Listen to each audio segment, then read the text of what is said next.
जी अस्सलाम वालेकुम। एलिजिबल और इनएलिजिबल पर्सन दो न्यू टर्म्स हैं जो कि इंट्रोड्यूस करवाई गई हैं नए टैक्स लॉज में।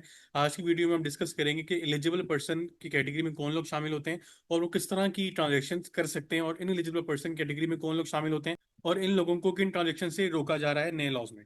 सबसे पहले तो एलिजिबल पर्सन अगर आप बनना चाह रहे हैं तो आपको दो काम करने हैं। सबसे पहला काम यह है कि आपको अपनी टैक्स रिटर्न फाइल करनी है, मतलब आपको टैक्स फाइलर बनना है।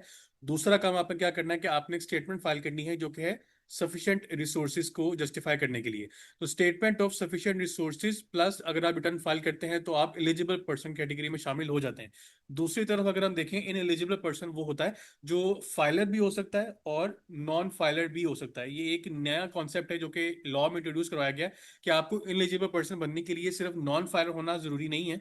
आप फाइलर भी हो सकते हैं तो भी आप एलिजिबल कहलाएंगे अगर आपने सेकंड कंडीशन मीट नहीं की जो कि है सफिशिएंट रिसोर्सेज वाली।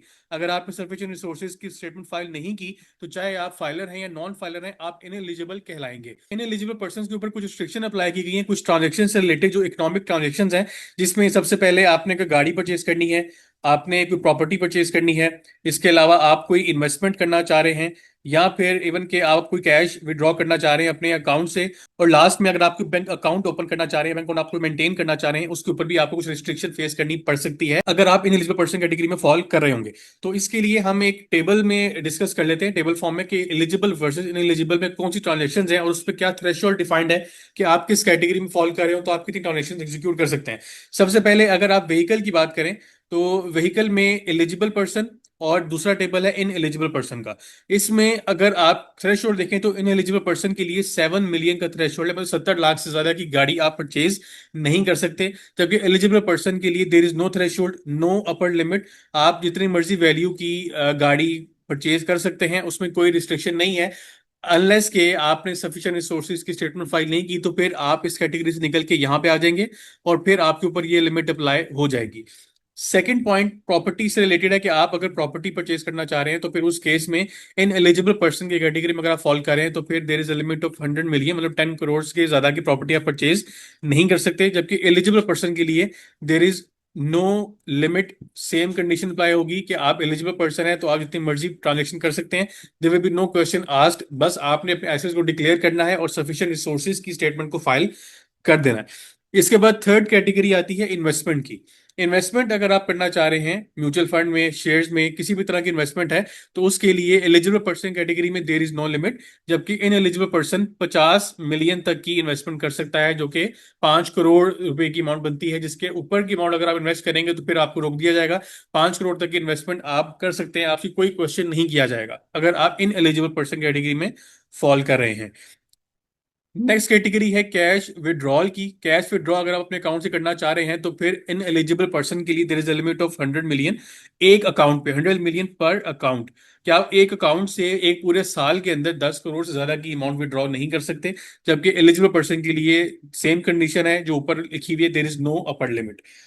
इसके बाद बैंक अकाउंट अगर आप ऑपरेट करना चाह रहे हैं या अगर आपको नया अकाउंट ओपन करना चाह रहे हैं तो फिर इन एलिजिबल पर्सन के लिए सिर्फ एक कैटेगरी अलाउ की गई है जो कि है आसान अकाउंट की।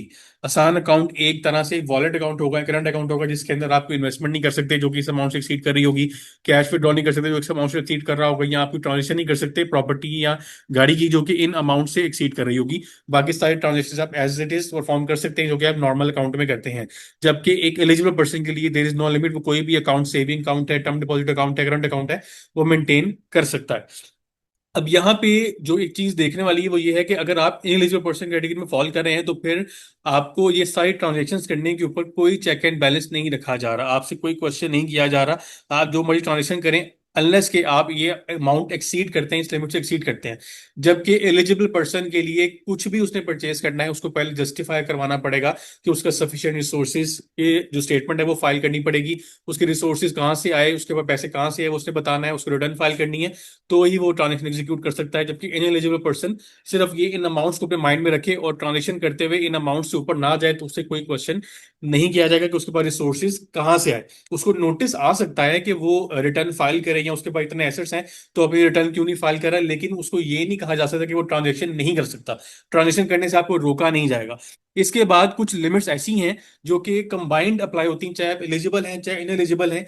वो रिलेट करती हैं आपकी कैश डिपॉजिट से रिलेटेड, कि आपने अगर अकाउंट में कैश डिपॉजिट करना है तो दोनों कैटेगरीज में आपको कोई रिस्ट्रिक्शन नहीं है, आप कैश जमा करवा सकते हैं।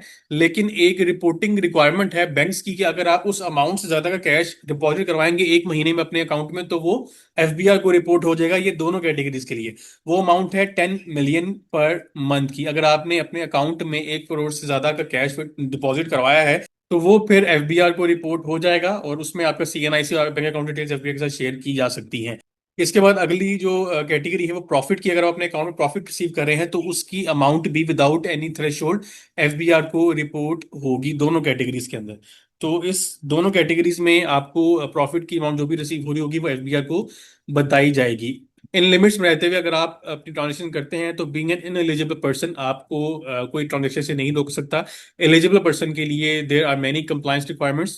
जैसे पहले किया जाता है कि फाइलर्स को और ज्यादा प्रेशराइज किया जाता है, जबकि नॉन फाइलर्स को एक्स्ट्रा जो रायत है, छूट है, वो दी जाती है हमेशा की तरह। इस लॉ में भी ऐसे ही किया गया कि जो टर्म्स हैं उसको चेंज किया गया, फाइलर नॉन फाइलर के कॉन्सेप्ट को एलिजिबल और इन एलिजिबल पर्सन में चेंज किया गया। फाइलर के लिए अगर एलिजिबल पर्सन अगर आपने बनना है तो आपको दो कंडीशन मीट करनी है, फाइलर प्लस सफिशिएंट रिसोर्सेज। जबकि अगर आपसे रिटर्न फाइल करें तो आप ये ना समझें कि आप एलिजिबल पर्सन बन गए हैं, आप इन एलिजिबल ही रहेंगे अनलेस कि आप सेकंड कंडीशन को मीट नहीं करते। तो डिटेल डिस्कशन थी रिगार्डिंग एलिजिबल वर्सेस इनएलिजिबल, जिसमें कुछ रिस्ट्रिक्शन अप्लाई की गई हैं जो कि नए लॉ के मुताबिक अब इंप्लीमेंट कर दी गई हैं। इंशाल्लाह इस वीडियो में टॉपिक को डिस्कशन होकर अपने हाथ रखेगा। सर मैंने अपने व्हाट्सएप पे चैनल बनाया है सीए पैकेज शेख के नाम से। इसमें जितनी भी रिसेंट अपडेट्स हैं वो आपको एक्सक्लूसिवली यहाँ पे अवेलेबल होंगी, रियल टाइम पे आपसे शेयर की जाएंगी। उसके बाद वीडियो में जो भी मैं डिस्कशन करता हूँ उसको मैं पहले ही ग्रुप में बता दूंगा इंशाल्लाह कि जो आज हम डिस्कशन करेंगे वो किस टॉपिक के ऊपर होगी। उसके अलावा जो भी नई अपडेट्स आएंगी वो इस चैनल के ऊपर आपको उसके लिंक्स या डॉक्यूमेंट्स आपको अवेलेबल होंगे। तो आपसे रिक्वेस्ट है, मैंने लिंक इस चैनल का डिस्क्रिप्शन में ऐड कर दिया, आप उसको जाकर फॉलो करें ताकि आप रिसेंट अपडेट्स के साथ इन टाइम अपडेटेड